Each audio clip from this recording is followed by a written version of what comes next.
সুপ্রিয় শিক্ষার্থীবৃন্দ, তোমাদের সকলকে 360 ডিগ্রি এডুকেয়ারের পক্ষ থেকে আরো একটি ক্লাসে শুভেচ্ছা জানাচ্ছি। আশা করি তোমরা সকলেই ভালো আছো। তো আমরা আজকের ক্লাসটি শুরু করতে যাচ্ছি। আজকের ক্লাসটি হচ্ছে গিয়ে শিক্ষার্থীবৃন্দ, জীববিজ্ঞান প্রথম অধ্যায়ের যেই পাঠটি আমরা আলোচনা করছিলাম সেই অধ্যায় থেকে আজকে জীবজগতের বিভিন্ন রাজ্যের বৈশিষ্ট্য। তো শিক্ষার্থীবৃন্দ, ইতিমধ্যে তোমরা যারা এই চ্যানেলের সাথে যুক্ত আছো তোমাদের নিশ্চয়ই জানা আছে যে বিগত ক্লাসটিতে আমরা বিভিন্ন রাজ্যের শ্রেণীবিন্যাস এর মধ্য থেকে শুধুমাত্র যেই প্রোক্যারিওটা অধিরাজ্য ছিল সেই অধিরাজ্য অন্তর্ভুক্ত যে মনের রাজ্যটি ছিল তার বৈশিষ্ট্য নিয়ে আলোচনা করা হয়েছিল। আজকে যেমনটা আশ্বাস দেওয়া হয়েছিল, ইউক্যারিওটা যে অধিরাজ্যটি রয়েছে অর্থাৎ সুকেন্দ্রিক জীবেদের যে অধিরাজ্যটি রয়েছে সেই অধিরাজ্যের অন্তর্ভুক্ত যে 4টি রাজ্য প্রোটিস্টা, ফাঞ্জাই, প্লান্টি এবং অ্যানিমেলিয়া, এইগুলোর বৈশিষ্ট্য নিয়ে আলোচনা থাকবে। তো শিক্ষার্থীবৃন্দ, আমরা প্রথমটায় দেখে নেই সুপার কিংডম 2 ইউক্যারিওটা, অর্থাৎ যেই সুকেন্দ্রিক জীবেদের রাজ্য ছিল বা অধিরাজ্যটি ছিল সেই সুকেন্দ্রিক জীবেদের বৈশিষ্ট্যগুলো কি কি। এরা প্রকৃতকোষী, আমরা ইতিমধ্যেই বিষয়টি নিয়ে গত ক্লাসে আলোচনা করেছিলাম। এরা এককোষী হতে পারে, আবার বহুকোষীও হতে পারে। এককোষী যেমন জীবেদের রাজ্য রয়েছে, বাকিরা আবার বহুকোষী। এরা এককভাবে বসবাস করতে পারে অথবা কলোনিবদ্ধভাবেও বসবাস করতে পারে। যদি ছোট কোনো জীব হয়ে থাকে তাহলে দেখা যাবে যে এরা এককভাবে বসবাস করে না, সাধারণত দলবদ্ধভাবে বসবাস করে। যদিও অ্যামিবা এককভাবে বসবাস করে, আবার অনেকেই এককভাবে কলোনিবদ্ধভাবে উভয়ভাবে বসবাস করতে পারে। তাহলে এই বৈশিষ্ট্যগুলো আসলে আমরা ইউক্যারিওটা অধিরাজ্যের ক্ষেত্রে পাচ্ছি। তো শিক্ষার্থীবৃন্দ, আমরা চলে যাচ্ছি পরবর্তী এই অধিরাজ্যের অন্তর্ভুক্ত যে 4টি রাজ্য রয়েছে সেই রাজ্যগুলো সম্পর্কে। তো প্রথম রাজ্য হচ্ছে প্রোটিস্টা। এই রাজ্যটি শিক্ষার্থীবৃন্দ কিংডম 2, আমরা যেমনটা বিগত ক্লাসে কিংডম 1 সম্পর্কে আলোচনা করেছিলাম, আজকের ক্লাসটিতে কিংডম 2 সম্পর্কে আলোচনা থাকছে। তো লক্ষ্য করে এদের বৈশিষ্ট্য কেমন। এরা এককোষী হতে পারে, বহুকোষীও হতে পারে। এরা একক হতে পারে, কলোনিয়াল হতে পারে। কলোনিয়াল শব্দটির সাথে ইতিমধ্যে আমরা পরিচিত। আমরা বিগত ক্লাসে কলোনিয়াল শব্দটি নিয়ে আলোচনা করেছিলাম। কলোনিয়াল মানে উপনিবেশ স্থাপনকারী, অর্থাৎ যারা দলবদ্ধভাবে বসবাস করে তাদেরকে কলোনিয়াল বলা হচ্ছে। এই ক্ষেত্রে প্রোটিস্টা রাজ্যের যে জীবগুলো রয়েছে তাদের কেউ কেউ কলোনিয়াল হয়ে থাকে। এরা ফিলামেন্টাস, এই কথাটি হয়তো আমাদের জন্য নতুন হতে পারে। ফিলামেন্টাস মানে হচ্ছে ফিলামেন্ট ধারী, অর্থাৎ চুলের মতো কোনো অঙ্গ থাকবে বা অংশ থাকবে যার সমন্বয়ে ওদের দেহ গঠিত হয়ে থাকতে পারে। এরা সুগঠিত নিউক্লিয়াস বিশিষ্ট। আসলে এই কথাটি, এই যে বৈশিষ্ট্যটি রয়েছে, এরা সুগঠিত নিউক্লিয়াস বিশিষ্ট, এটি কিংডম 2, কিংডম 3, কিংডম 4 এবং কিংডম 5 সকলের ক্ষেত্রেই প্রযোজ্য। কারণ আমরা ইতিমধ্যেই জানি এরা প্রকৃতকোষী। যারা প্রকৃতকোষী অর্থাৎ ইউক্যারিওটা অধিরাজ্যের প্রকৃতকোষী জীবেদের প্রত্যেকেরই তোমার নিউক্লিয়াস সুগঠিত হবে। এই বিষয়টি আমরা নিশ্চিতভাবে বলতে পারছি, কারণ এর ভিত্তিতে আসলে প্রোক্যারিওটা এবং ইউক্যারিওটা দুইটি অধিরাজ্যে সমগ্র জীবজগৎকে মার্গুলিস এবং হুইটেকার বিভক্ত করেছিলেন। তো শিক্ষার্থীবৃন্দ, লক্ষ্য করো এদের কোষে কিন্তু সব ধরনের অঙ্গাণু থাকবে। আমরা বিগত ক্লাসে যেই ইউক্যারিওটা অধিরাজ্যের একটি রাজ্য নিয়ে আলোচনা করেছিলাম, মনেরা রাজ্যটি, তো সেই রাজ্যের মধ্যে আমরা লক্ষ্য করেছিলাম ওদের তোমার সুগঠিত নিউক্লিয়াস থাকে না এবং ওদের দেহে বা তাদের যে পুষ্টি থাকে তার মধ্যে কোনো অঙ্গাণু থাকে না এক্সেপ্ট রাইবোজোম। কিন্তু আজকে আমরা যেই রাজ্যগুলো পড়ছি তারা কিন্তু প্রকৃতকোষী এবং প্রত্যেকেরই কোষে অঙ্গাণুগুলো থাকবে। ওদের ক্ষেত্রে ব্যতিক্রম নয়। ওরা যদিও প্রোটিস্ট এবং সবচাইতে ধরনের বাকি যে রাজ্যগুলো জীবেদের তুলনায় নিম্ন শ্রেণীর, তারপরেও ওদের দেহ কিন্তু সকল অঙ্গাণু বিদ্যমান। কোষে সুগঠিত নিউক্লিয়াস থাকবে, এটা ইতিমধ্যে আমরা আলোচনা করে ফেলেছি। কোষের যে ক্রোমাটিন বস্তু আছে, ক্রোমাটিন বস্তু বলতে আসলে বোঝাচ্ছে কোষের যে নিউক্লিয়াস রয়েছে, নিউক্লিয়াসের মধ্যে যে ক্রোমাটিন সূত্রগুলো থাকে, সেই সূত্রগুলোকে বলা হচ্ছে ক্রোমাটিন বস্তু। পাশাপাশি তার আশেপাশে যে অন্যান্য উপাদানগুলো থাকে সেগুলোকে ক্রোমাটিন বস্তু বলা হচ্ছে। তো ক্রোমাটিন বস্তুর মধ্যে আসলে ডিএনএ থাকতে পারে, আরএনএ থাকতে পারে, প্রোটিন থাকতে পারে। এই প্রোটিনগুলো সাধারণত শিক্ষার্থীবৃন্দ হিস্টোন ধরনের প্রোটিন অথবা নন হিস্টোন ধরনের প্রোটিন। এগুলো আমরা তোমার যে ইউক্যারিওটা অধিরাজ্য রয়েছে তাদের ক্ষেত্রে পেয়ে থাকি। অন্যান্য জীবেদের ক্ষেত্রে সাধারণত এই প্রোটিনগুলো থাকে না, ডিএনএ আরএনএ এত বৈচিত্র্যময়তাও আসলে থাকে না। তো শিক্ষার্থীবৃন্দ একটু লক্ষ্য করো, আমরা আজকে যে বৈশিষ্ট্যগুলো এখানে লিপিবদ্ধ করেছি, এই বৈশিষ্ট্যগুলোকে আমি এমন ধারাবাহিকভাবে লিপিবদ্ধ করার চেষ্টা করেছি যেখানটায় তোমাদের বুঝতে সুবিধা হয়। প্রাথমিকভাবে প্রথম দিকগুলোতে কোষ এবং কোষের গঠন, তার তার বাসস্থানগত বৈশিষ্ট্য এই সম্পর্কিত কিছু ধারণা বা তথ্য প্রদান করার চেষ্টা করা হয়েছে। শেষের দুইটি একটু আলাদাভাবে যেন চোখে পড়ে বা বুঝতে সুবিধা হয় তার জন্য কোষ বিভাজন লাল কালিতে এবং পুষ্টি গ্রহণ আমি লাল কালিতে লিপিবদ্ধ করলাম যাতে তোমাদের আলাদাভাবে বিষয়টি অবগত হয়। তো লক্ষ্য করো, অন্যান্য যে কিংডম গুলোর বৈশিষ্ট্য এখানে লিপিবদ্ধ করছি, সেখানেও আমি বংশবৃদ্ধি বা পুষ্টি প্রক্রিয়াকে একটু আলাদাভাবে উপস্থাপনের চেষ্টা করেছি, বা যেন দৃষ্টিগোচর হয় সেই জন্য ভালোভাবে দৃশ্যমান হয় সেজন্য এই লাল কালিতে লিখলাম। তো শিক্ষার্থীবৃন্দ লক্ষ্য করো, কোষ বিভাজন, এই প্রতিষ্ঠা রাজ্যের যে কোষ বিভাজন রয়েছে, এই কোষ বিভাজন হবে হয় মাইটোসিস না হয় কনজুগেশন। তো এক্ষেত্রে মাইটোসিস সম্পর্কে তোমরা ইতিমধ্যে অষ্টম শ্রেণীতে জেনে এসেছো, তবে কনজুগেশন হয়তো বা তোমাদের জন্য কিছুটা নতুন হতে পারে। তো কনজুগেশন হচ্ছে আসলে শিক্ষার্থীবৃন্দ এই ক্ষেত্রে জৈবিকভাবে ভিন্ন কিন্তু গঠনগতভাবে এক এমন দুইটি জীবের মধ্যে তাদের কিছু পদার্থের বিনিময় ঘটবে। এক্ষেত্রে তোমাদের বই অনুযায়ী দুটি গ্যামেটের মিলনকে বুঝিয়েছে, পাশাপাশি দুইটি গ্যামেটের স্থানান্তর প্রক্রিয়াকেও বোঝায়। কনজুগেশন হচ্ছে এমন একটি প্রক্রিয়া যার মাধ্যমে অনেকটা যৌন প্রজননের মতোই একটা ঘটনা, যে গ্যামেটের স্থানান্তর, গ্যামেটের বিনিময়, গ্যামেটের মিলন, এই ঘটনাগুলো কনজুগেশনের মাধ্যমে ঘটে। তাহলে তোমরা নিশ্চয়ই বুঝতে পারছো যে এই প্রতিষ্ঠা রাজ্যের যে জীবগুলো রয়েছে এরা অবশ্যই আগের যে মনের রাজ্যের জীবগুলো ছিল তার তুলনায় অবশ্যই উন্নত ধরনের। তো শিক্ষার্থীবৃন্দ, কোষ বিভাজন আমরা দেখতে পেলাম, তার পরবর্তীতে দেখো ওদের পুষ্টি গ্রহণ প্রক্রিয়াটা কেমন হয়। পুষ্টি গ্রহণ বলতে এখানে বোঝাচ্ছে তারা খাদ্য কিভাবে গ্রহণ করে বা তাদের পুষ্টি কিভাবে নির্বাহ করে। এক্ষেত্রে এই যে জীবগুলো রয়েছে এরা সবাই মোটামুটি শোষণ প্রক্রিয়ায় খাদ্য গ্রহণ করে থাকে। তবে মনের রাজ্যে আমরা যেমনটা দেখেছিলাম, কেউ কেউ সালোক সংশ্লেষণ প্রক্রিয়ার মাধ্যমে বা ফটোসিনথেসিস প্রক্রিয়ার মাধ্যমে তাদের পুষ্টি নির্বাহ করে। এই ক্ষেত্রে তার ব্যতিক্রম নয়। প্রতিষ্ঠা রাজ্যের মধ্যে সালোক সংশ্লেষণ কিন্তু আমরা পেয়ে থাকি। প্রতিষ্ঠা রাজ্যে কোনো জীব সালোক সংশ্লেষণ প্রক্রিয়া আসলে পুষ্টি নির্বাহ করে থাকে। তো এই ক্ষেত্রে এই যে প্রতিষ্ঠা রাজ্যটি রয়েছে তার জীব কারা কারা? এমিবা একটি এককোষী জীব। প্যারামেশিয়াম এটি আসলে স্বাদু পানিতে বসবাসকারী একটি তোমার জীব। একটা পায়ের যে স্যান্ডেল রয়েছে, স্যান্ডেলের যে শেপের আকৃতির একটা জীব এরা অবস্থান করে, এবং এদের দেহের চারদিকে সিলিয়ার মতো কিছু চুলের মতো কিছু অঙ্গ রয়েছে, এর মাধ্যমে তারা চলাফেরা করে। ডায়াটম এটা আসলে এককোষী শৈবালের একটা গ্রুপ, বিশাল একটা গ্রুপকে নির্দেশ করে। এটা কোনো বৈজ্ঞানিক নাম নয়, এটা একটা বৈজ্ঞানিক নাম, তার নিচে দাগ প্রদান করা হয়েছে। তোমরা নিশ্চয়ই অবগত আছো যে বৈজ্ঞানিক নামের নিচে দাগ প্রদান করতে হয় হাতে লিখলে পরে। তো এই ক্ষেত্রে ডায়াটম হচ্ছে এককোষী শৈবালের একটি গ্রুপ, এটি আসলে স্বাদু প্রাণীতে পাওয়া যায়। তোমাদের বইয়ের যে প্রতিষ্ঠা রাজ্যের যে ছবিগুলো দেয়া হয়েছে দেখবে যে একটি ছবি আছে তোমার এমিবার ছবি, অপর ছবিটা হচ্ছে গিয়ে ডায়াটমের ছবি। আশা করি তোমরা একটু জুম করলে দেখতে পারবে। তো ডায়াটম হচ্ছে একটি শৈবালের গ্রুপ যারা এককোষী, বিশাল বড় একটি শৈবালের গ্রুপ। এরা সালোক সংশ্লেষণ প্রক্রিয়া খাদ্য উৎপাদন করে। তো যেহেতু এটা শৈবাল উদ্ভিদের মতো বৈশিষ্ট্যধারী, এরা সালোক সংশ্লেষণ প্রক্রিয়া খাদ্য উৎপাদন করে। অ্যামিবা কিংবা প্যারামেশিয়াম শোষণ প্রক্রিয়া খাদ্য উৎপাদন করে। এক্ষেত্রে ডায়াটম ছাড়া বহুকোষী শৈবালও এর অন্তর্ভুক্ত এবং এর অংশ হবে বা এর উদাহরণ বদ্ধ হবে, কারণ আমরা ইতিমধ্যেই দেখেছি প্রতিষ্ঠা রাজ্যে জীবেরা বহুকোষীয় হতে পারে। তো চলো আমরা পরবর্তী রাজ্যে চলে যাই। পরবর্তী রাজ্য হচ্ছে রাজ্য 3 বা কিংডম 3। এতে ফানজাই রয়েছে। তো ফানজাই বললে আমরা আসলে ছত্রাক কুলকে বোঝাচ্ছি বা ছত্রাক গোষ্ঠীকে বোঝানো হচ্ছে।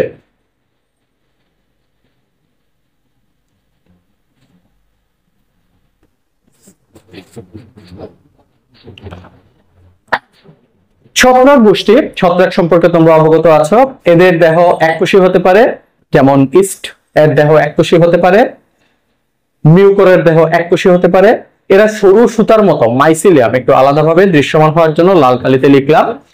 মাইসিলিয়াম একটি অঙ্গ বা মাইসিলিয়াম একটি স্ট্রাকচার, যার মাধ্যমে এই যে ফানজাই জীবগুলো রয়েছে বা ছত্রাক শ্রেণীর জীবগুলো রয়েছে, এদের দেহ গঠিত হয়ে থাকে।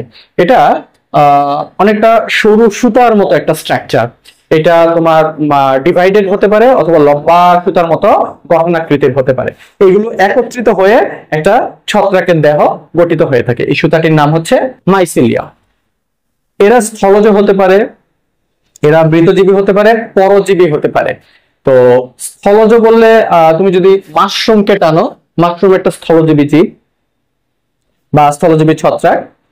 আমরা মাশরুম খাবার হিসেবে গ্রহণ করে থাকি, যেটা যথেষ্ট পুষ্টিকর খাবার। এরা মৃতজীবী হতে পারে, পরজীবী হতে পারে। একটু লক্ষ্য করো শিক্ষার্থীবৃন্দ, আমাদের বাসায় যদি আচার থাকে, আচারের মধ্যে তুলার মতো শেপ বিশিষ্ট একটা স্ট্রাকচার অনেকদিন আচারে যদি রৌদ্র না পড়ে বা ভেজা ঠান্ডা জায়গায় পড়ে থাকে, তাহলে এই রকমের কিছু স্ট্রাকচার দেখা যায়। এগুলো আসলে ছত্রাক, এগুলো এক রকমের ছত্রাক। তো লক্ষ্য করো, আচার তো কোনো জীবিত বস্তু নয়, আচার একটি মৃত উপাদান। আবার তুমি যদি খেয়াল করো, লক্ষ্য করবে শার্টের কলার অথবা বর্ষাকালে চামড়ার জুতোর মধ্যে, চামড়ার জুতোর উপরেও এরকম সাদা এক রকমের আস্তরণ পড়ে।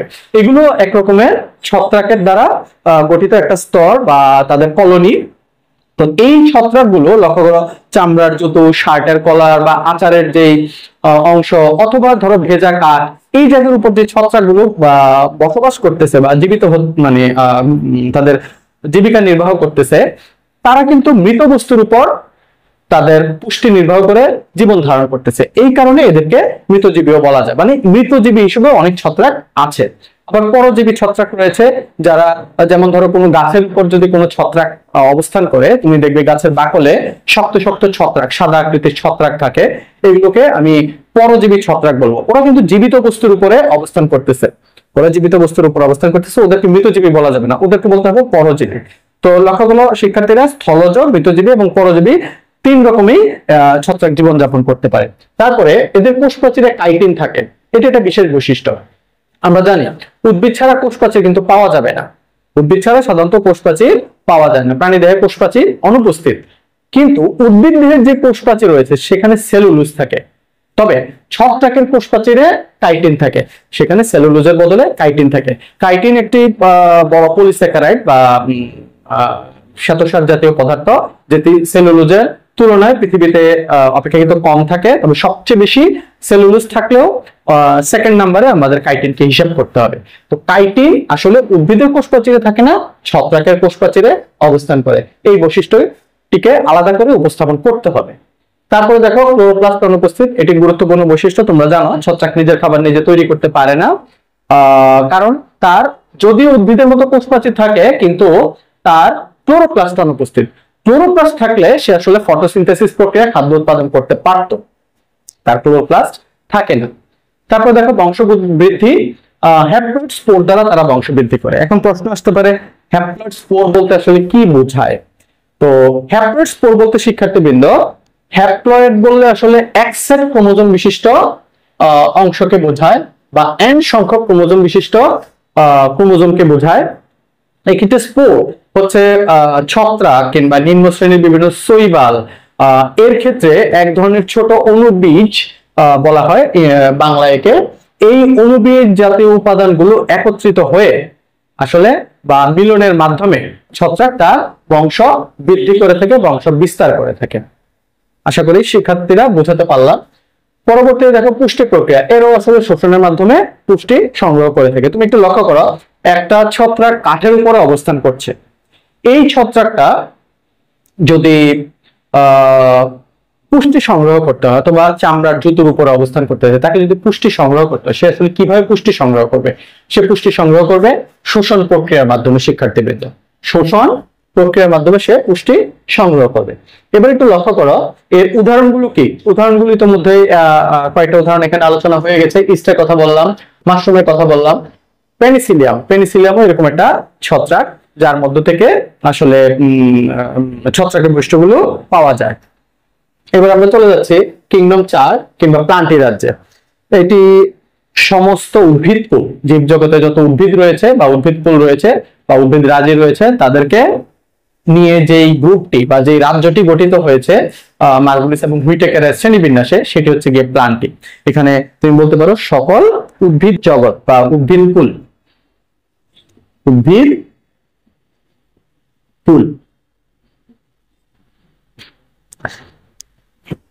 এই ক্ষেত্রে উদ্ভিদের বৈশিষ্ট্যগুলো কি? আমরা জানি এরা অবশ্যই বহুকোষী হবে, এরা প্রকৃত নিউক্লিয়াস যুক্ত হবে। আসলে প্রকৃত নিউক্লিয়াস যুক্ত কিংডম 2 থেকে 5 পর্যন্ত যত জীব রয়েছে সবাই প্রকৃত নিউক্লিয়াস যুক্ত। এরা স্থলজ হতে পারে, জলজ হতে পারে, আসলে আলাদা করে বলার কিছু নেই। উদ্ভিদ বৈচিত্র্যময় ভাবে জীব জগতে অবস্থান করে, জলে যেমন উদ্ভিদ পাওয়া যায় স্থলেও উদ্ভিদ পাওয়া যায়। কোষে ক্লোরোপ্লাস্ট নামক সবুজ বর্ণকণিকা রয়েছে, যেই বর্ণকণিকার কারণে জীবজগতে সূর্য শক্তিকে উদ্ভিদ ধারণ করতে পারছে, সেটি হচ্ছে গিয়ে ক্লোরোফিল নামক বর্ণকণিকা বা ক্লোরোপ্লাস্ট নামক বর্ণকণিকার মধ্যে অবস্থান করে এটি। দেহে উন্নত টিস্যুতন্ত্র বিদ্যমান। লক্ষ্য করো, আমরা যে মনেরা পড়ে আসলাম, আমরা যে প্রোটিস্টা পড়ে আসলাম, আমরা যে ধরো ফানজাই পড়ে আসলাম, ওদের ক্ষেত্রে কিন্তু উন্নত টিস্যুতন্ত্র এই বৈশিষ্ট্যটা আমরা পাই নাই, কারণ তাদের দেহ মূলত টিস্যুর স্তর পর্যন্ত যেতে পারেনি বা এতটা উন্নত হয়নি যে তাদের দেহের মধ্যে টিস্যুতন্ত্র পাওয়া যাবে। এখানে কোষীয় স্তর পর্যন্ত তাদের দেহটা গঠিত হয়ে অবস্থান করছে জীবজগতের মধ্যে, কিন্তু এরা টিস্যুতন্ত্র উন্নত করতে পেরেছে। উদ্ভিদের ক্ষেত্রে দেখা যাচ্ছে টিস্যুতন্ত্রটা কিছুটা উন্নত হয়ে গিয়েছে। এরপর দেখো এরা বংশবৃদ্ধি কিভাবে করে। উদ্ভিদের বংশবৃদ্ধির ক্ষেত্রে কিছু নতুন শব্দ আমরা পাচ্ছি, বিষয়গুলোকে একটু জেনে নেওয়ার চেষ্টা করবে, বুঝে নেওয়ার চেষ্টা করবে। এই শব্দগুলো তোমাদের জন্য নতুন।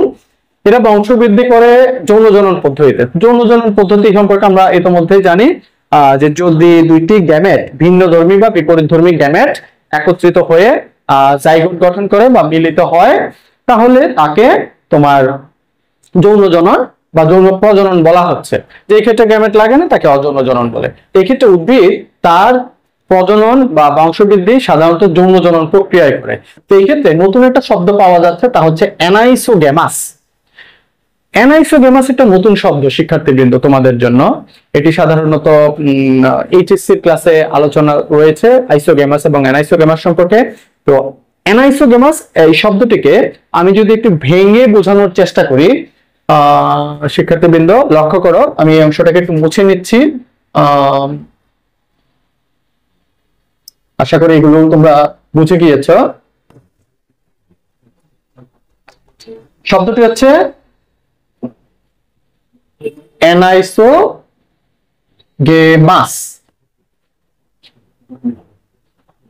অ্যানাইসোগেমাস এই ক্ষেত্রে আমরা লক্ষ্য করো, এখানে এই একটা শব্দ, এই একটা শব্দ, এই তিনটা শব্দের সমন্বয়ে আসলে অ্যানাইসোগেমাস শব্দটি গঠিত হয়েছে।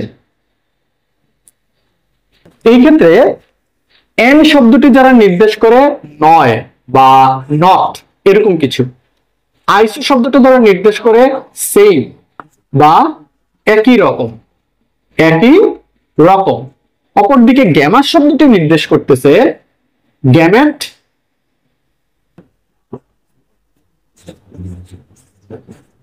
সম্পর্কিত।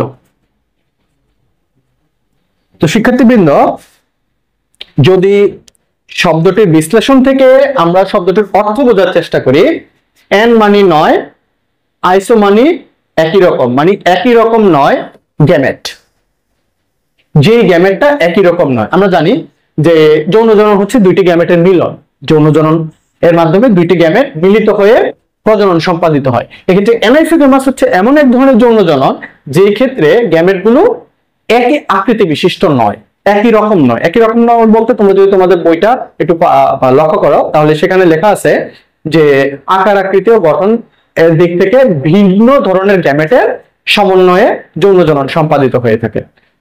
তো বিষয়টাকে এভাবে উপস্থাপন করা যায়, যদি একটি পুং গ্যামেটের কথা চিন্তা করো, এই ক্ষেত্রে দেখা যাবে পুং গ্যামেটের কথা যদি চিন্তা করো, একটা পুং গ্যামেট আর একটা হচ্ছে স্ত্রী গ্যামেট। এক্ষেত্রে পুং গ্যামেট দেখা যাবে যে অপেক্ষাকৃত ছোট হচ্ছে, স্ত্রী গ্যামেট অপেক্ষাকৃত বড় হচ্ছে, অথবা পুং গ্যামেট অপেক্ষাকৃত বড় হচ্ছে, স্ত্রী গ্যামেট হয়তো বা অপেক্ষাকৃত ছোট হচ্ছে। তাহলে আকার, আকৃতি এবং গঠনের দিক থেকে দুইটি কিন্তু ভিন্ন ধরনের গ্যামেট হয়ে যাচ্ছে। এই গ্যামেট গুলোকে বলা হচ্ছে অ্যানাইসোগ্যামেট, দুঃখিত, অ্যানাইসোগ্যামেট। তো অ্যানাইসোগ্যামেটের মাধ্যমে যে যৌন প্রজনন সম্পাদিত হয় তাকে বলা হয় অ্যানাইসোগ্যামাস ধরনের যৌন প্রজনন। আবার যদি আইসোগ্যামাস হতো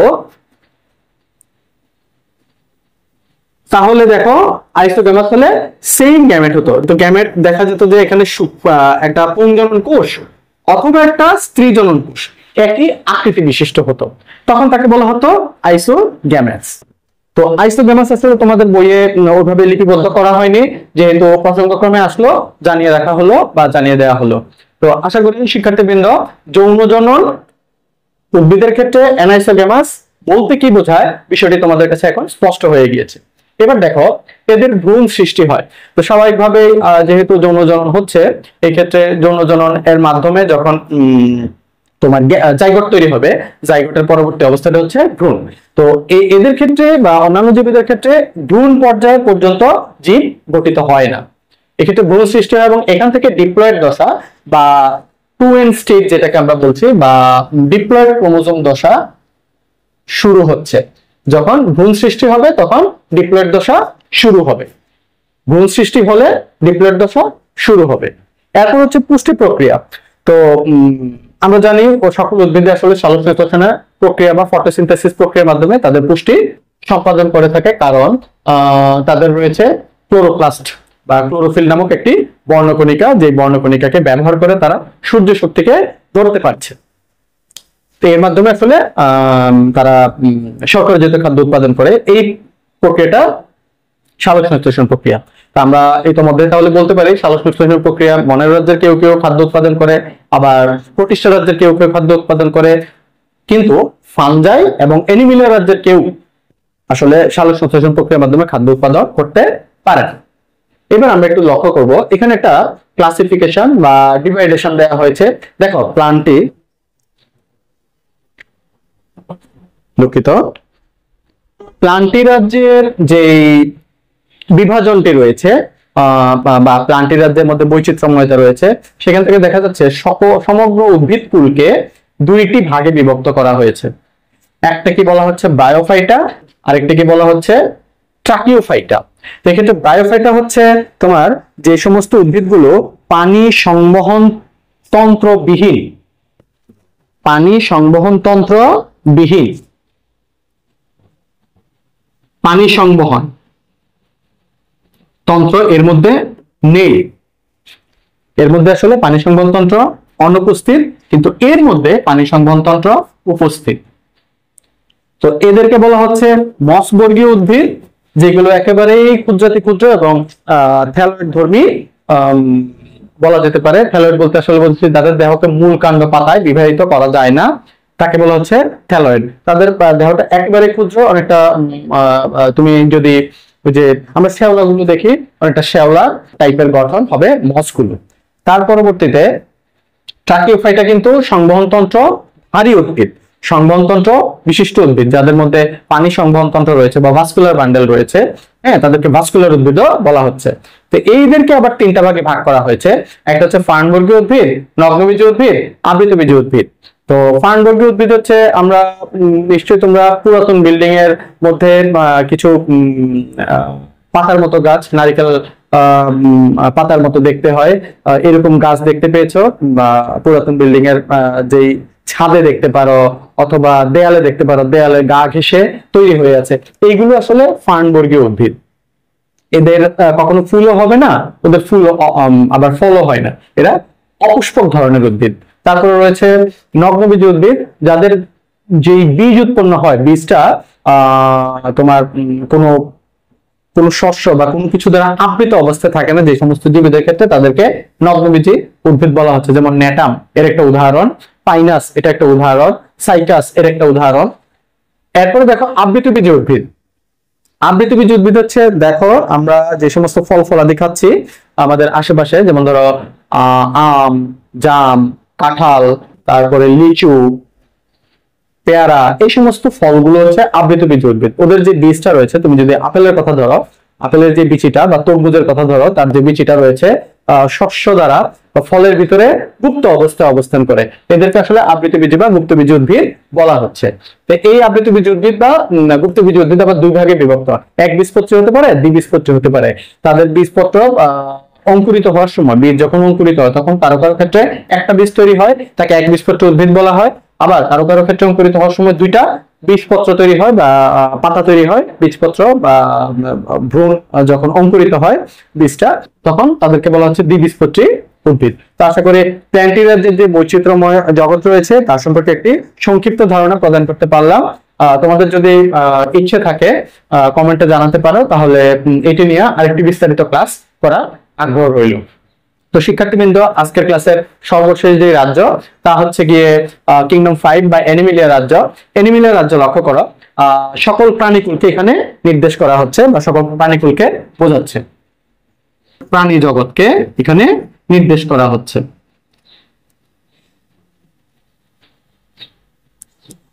এই ক্ষেত্রে প্রাণী জগতের সকলে অবশ্যই বহুকোষী হবে, কোষে জড় কোষ প্রাচীর, প্লাস্টিড এবং কোষ গহ্বর নেই। ব্যতিক্রম বাদ দিয়ে সাধারণভাবে জড় কোষ প্রাচীর কখনোই প্রাণী কোষে থাকবে না। প্লাস্টিড থাকার প্রশ্নই আসে না। যদি প্লাস্টিড থাকতো তাহলে আসলে একটি প্রাণী তোমার সালোক সংশ্লেষণ প্রক্রিয়ার মাধ্যমে নিজের খাদ্য নিজে উৎপাদিত করতে পারতো। আর কোষ গহ্বর নিয়ে একটু মত বৈচিত্র্যময়তা রয়েছে। প্রাণী কোষে আসলে ছোট ছোট কোষ গহ্বর থাকতে পারে, তবে বড় কোষ গহ্বর উদ্ভিদের মতো নেই। তাহলে লক্ষ্য করো, উদ্ভিদের যে বৈশিষ্ট্য এগুলো প্রাণীতে অনুপস্থিত। জটিল টিস্যুতন্ত্র বিদ্যমান, এখানে দেখো উন্নত টিস্যুতন্ত্র বিদ্যমান, তবে এখানে জটিল টিস্যুতন্ত্র বিদ্যমান। এই কথাটিকে একটু আলোকপাত করছি। উদ্ভিদ যে পর্যায়টা পার করে এসেছে, কোষীয় দশাটা পার করে এসেছে, সেখান থেকে একটু উন্নত হওয়ার মাধ্যমে সে তার দেহে উন্নত টিস্যুতন্ত্র তৈরি করতে পেরেছে। তবে প্রাণী শুধু উন্নত টিস্যুতন্ত্রই নয়, তার দেহে জটিল টিস্যুতন্ত্র বিদ্যমান। এই কারণে তার দেহে অঙ্গের উপস্থিতি দেখা যায়, এবং শুধু অঙ্গই না, অঙ্গ একত্রিত হয়ে তার দেহে তোমার তন্ত্র দেখা যায়। কিন্তু উদ্ভিদের দেহে তুমি আসলে ওইরকম অঙ্গ পাবে না, তন্ত্রও পাবে না। তবে টিস্যুর তন্ত্র পেলেও পেতে পারো কোনো কোনো উচ্চ শ্রেণীর উদ্ভিদে, তবে তাদের দেহে কোনো অঙ্গ নেই। তো এখানে আসলে জটিল টিস্যুতন্ত্র ডেভেলপ করেছে বা এখানে তৈরি হয়েছে প্রাণীদের ক্ষেত্রে। এদের পুষ্টি প্রক্রিয়া দেখো, হ্যাটারোট্রফিক, এটা নতুন শব্দ, হ্যাটারোট্রফিক। তো হ্যাটারো শব্দের অর্থ হচ্ছে ভিন্ন, আর ট্রফিক শব্দটা হচ্ছে পুষ্টি সম্পর্কিত। তো এক্ষেত্রে হ্যাটারোট্রফিক পুষ্টি দ্বারা নির্দেশ করা হচ্ছে এরা আসলে নিজের খাবার নিজেরা তৈরি করতে পারে না, এরা পরভোজী ধরনের পুষ্টিতে জীবন নির্বাহ করে। এরা হচ্ছে স্বভোজী। উদ্ভিদকে বা প্রাণী রাজ্যের জীবকুলকে বলা হচ্ছে স্বভোজী জীব, তারা নিজের খাদ্য নিজেরা উৎপাদিত করতে পারছে। অপরদিকে অ্যানিমেলিয়া রাজ্যের তারা কিন্তু পরভোজী, তারা নিজের খাদ্য নিজেরা তৈরি করতে পারে না, তারা নিজের খাদ্যের জন্য, পুষ্টির জন্য অপরের উপর নির্ভর করতে হয়। এই কারণে এটাকে বলা হচ্ছে হ্যাটারোট্রফিক। আবার প্রাণীরা সাধারণত খাদ্য গলাধঃকরণ করে। আমরা যে এতক্ষণ যাবত এতগুলো জীবের কথা পড়ে আসলাম, বিভিন্ন ধরনের জীবের কথা, মনের রাজ্যে, প্রোটিস্টা রাজ্যে, ফানজাই, প্লান্টি, কেউই আসলে খাদ্য গলাধঃকরণ করতে পারে না, কারণ তাদের ওইভাবে মুখ ডেভেলপ হয়নি। তা আমাদের ক্ষেত্রে, প্রাণীদের ক্ষেত্রে তারা খাদ্য গলাধঃকরণ করে, মানে গিলে খায়। এবার দেখো তাদের বংশ বিস্তার। উদ্ভিদের যেমন যৌন জনন ছিল, প্রাণীদের ক্ষেত্রে কিন্তু যৌন জনন রয়েছে। প্রাণীরাও আসলে, প্রাণীদের ক্ষেত্রে এরকম দুইটি ডিপ্লয়েড জীব থেকে, আমি যদি এটাকে একটু এখানে পরিষ্কার করে দেখানোর চেষ্টা করি, একটু লক্ষ্য করো।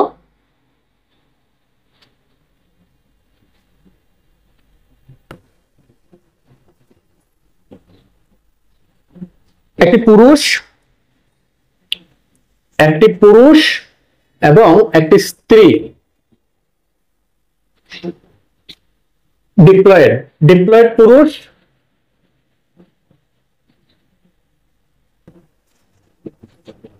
এবং ডিপ্লয়েড স্ত্রী। এখানে যে কথাটি বলা হচ্ছে লক্ষ্য করো, বলছে ডিপ্লয়েড পুং এবং ডিপ্লয়েড স্ত্রী থেকে হ্যাপ্লয়েড গ্যামেট তৈরি হয়। এখানে হ্যাপ্লয়েড গ্যামেট তৈরি হবে, দুঃখিত, গ্যামেট তৈরি হবে, এখানেও হ্যাপ্লয়েড গ্যামেট তৈরি হবে।